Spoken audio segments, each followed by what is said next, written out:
एक गांव में एक धुनिया था, रुई धुनने वाला। वह अकेला ही था गांव में। सारे गांव वालों की जो भी रुई धुनने का काम होता था वह वही करता था। एक बार वह अचानक ही बहुत बीमार पड़ गया। काफ़ी इलाज हुआ, गांव के वैद्य से भी हुआ, उनकी दवा ने भी काम नहीं किया। एलोपैथिक दवाइयाँ भी करवाई गई, उससे भी ठीक नहीं हुआ। काफ़ी इलाज के बाद जब वह ठीक नहीं हुआ और दुबला होता जाता था और बिस्तर से सट गया, कमजोरी बढ़ती ही जा रही थी। शहर में भी उसको दिखाया गया, किंतु कोई फायदा नहीं। एक बार बाहर से एक डॉक्टर आया। वो बहुत समझदार डॉक्टर था। उसने रोगी के लक्षण लेने शुरू किए।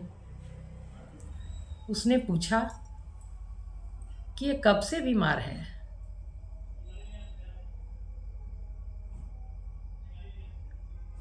तो उसके दोस्तों ने बताया कि डॉक्टर साहब, एक बार हम लोग बाहर चौपाल में बैठकर बात कर रहे थे। याद आता है, ये बात हो गई है तकरीबन 1 महीने पहले की है। हम लोग बातचीत कर रहे थे और सब आनंद में थे, मस्ती कर रहे थे चौपाल में। उसी समय 3-4 ट्रक रुई की आई। यहाँ रुई के एक व्यापारी हैं, उन्हीं के यहाँ से सभी रुई खरीदते हैं। ट्रकें आईं और माल गोदाम में खाली कर लिया गया। गोदाम में भरा गया माल। ट्रकें चली गईं।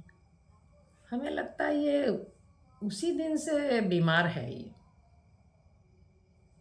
और तो कुछ बात याद आती नहीं, बस यही घटना याद है।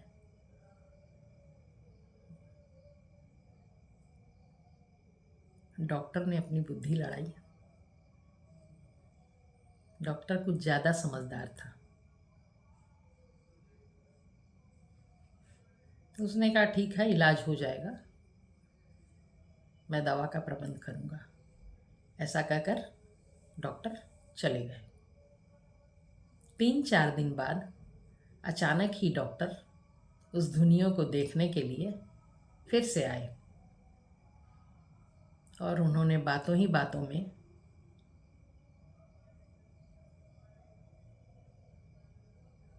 उस परिवार के बुजुर्ग से कहा, आपको पता है कि नहीं?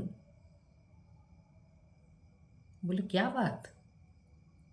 बुजुर्ग ने कहा, अरे उनकी जो व्यापारी थी उनकी सारी रुई में आग लग गई।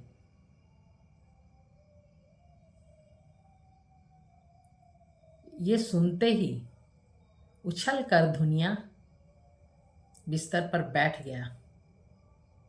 सब जल गई, सारी रुई जल गई? बोले हाँ, सारी रुई जल गई। ऐसी उसके अंदर चमक आई, एकदम स्वस्थ हो गया अचानक ही। डॉक्टर की बुद्धिमानी काम कर गई। उस धुनिया ने उस रुई की जो ट्रकें थीं उन सब का बोझ अपने ही सीने पर लाद लिया था कि मैं इतनी रुई को कैसे धुनूंगा। ये सारी तो मुझे ही धुननी है, दूसरा कोई है नहीं, मैं अकेला धुनूंगा। यह सोचकर ही वह बीमार पड़ गया। रुई तो वही धुनेगा, धीरे धीरे धुनेगा, एक ही दिन में थोड़ी धुननी है।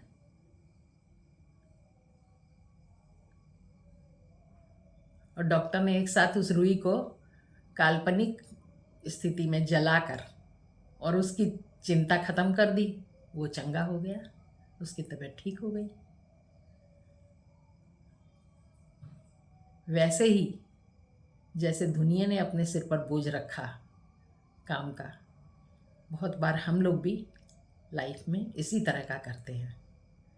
अधिक काम आ जाने पर घबरा जाते हैं कि ये काम कैसे होगा।